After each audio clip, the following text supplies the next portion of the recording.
السلام عليكم ورحمة الله وبركاته.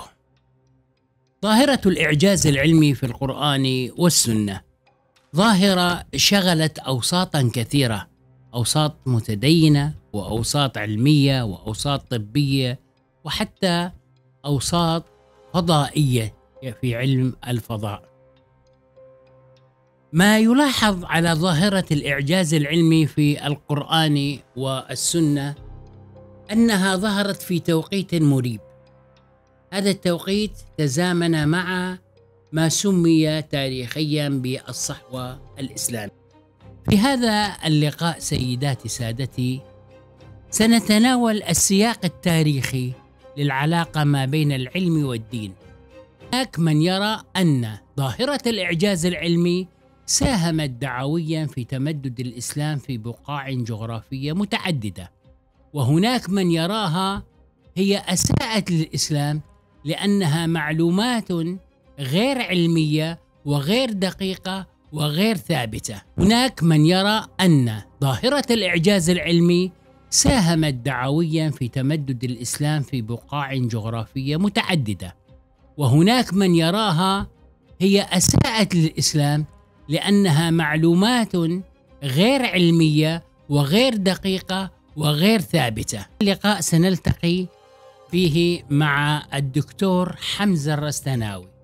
الدكتور حمزة الرستناوي كاتب وباحث سوري، هو بالأساس طبيب اختصاصي في طب الأعصاب والأبحاث السريرية، وحاصل على شهادة البورد الأمريكية بالطب. باسمكم جميعا سيداتي سادتي أرحب بالدكتور والصديق الباحث حمزة الرستناوي ليتفضل يمهد لنا حول هذا الموضوع. لماذا يعترض الدكتور حمزة الرستناوي على ظاهرة الإعجاز العلمي، وما الأدلة التي يملكها تجعل هذه النظرية متهافتة علميا وهو ابن العلم وابن هذا الاختصاص؟ أهلا ومرحبا بكم دكتور حمزة. أهلا بكم. مساء الخير لك وللسادة المشاهدين. بداية، القول بالإعجاز العلمي شيء، والإيمان بالقرآن الكريم شيء آخر، فهما غير متلازمين. وإن التيار الذي يرفض مبدأ أو مقولة الإعجاز العلمي هو ليس تيارا جديدا، بل هو تيار موجود، ولكن تم تغييبه بسبب فورة ما يسمى بالصحوة الإسلامية وفورة الميديا. على سبيل المثال شيخ الأزهر محمود شلتوت أو عائشة عبد الرحمن أو جودة سعيد، كثير يرفضون هذه الظاهرة.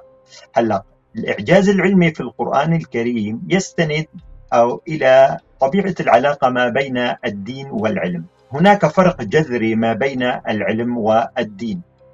الدين يعنى بالإجابة على أسئلة غيبية وحاجات نفسية، فقد ورد في سورة البقرة: الذين يؤمنون بالغيب ويقيمون الصلاة ومما رزقناهم ينفقون، أي أنهم يؤمنون بالغيب، والغيب لا يوجد طريقة للتحقق منه، هو ليس علم، الغيب ليس علما.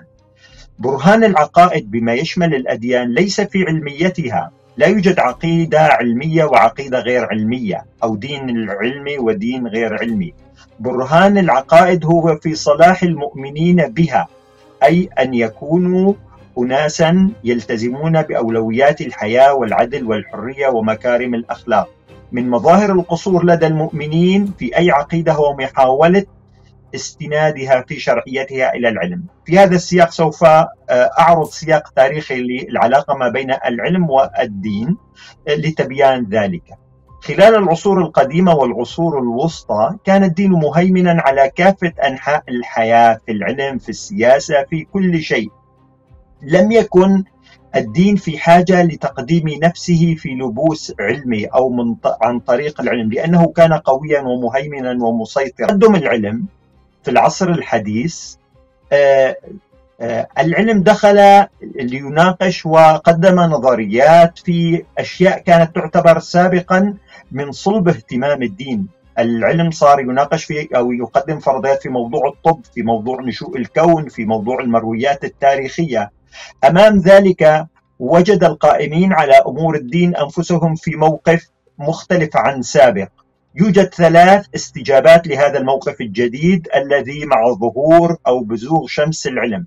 الموقف الأول هو رفض الدين للمعرفة العلمية، ومن أهم الأمثلة عليها محنة جاليليو الذي أثبت فرضية مركزية الشمس وليس مركزية الأرض، وأن الأرض تدور حول الشمس، وتعرض لمحاكمة، وكما السرديات تقول أنه في نهاية المحاكمة قال رغم أنها تدور، أي أن الأرض تدور، وقضى حياته في السجن والإقامة الجبرية.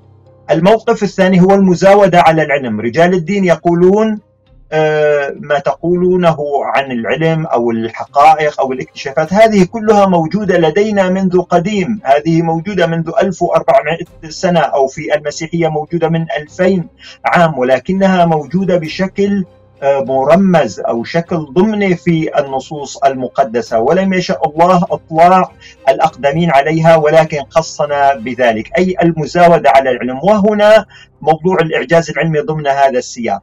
وهناك استجابة ثالثة وأنا أميل لها، هي الفصل ما بين العلم والدين، كل منهما له حقل مختلف عن الآخر. نأكد على قضية العلم ليس النتائج فقط، العلم ليس النتائج فقط. على سبيل المثال، منذ قديم الزمان كانت هناك عدة نظريات، ناس يقولوا الأرض كروية، ناس يقولوا الأرض مسطحة. لا قيمة أن تقول أن الأرض كروية أو أن تقول أن الأرض مسطحة إن لم تقرن ذلك بأدلة تثبت ذلك. العلم هو المنهج من خلاله تستطيع إثبات هذه المقولة.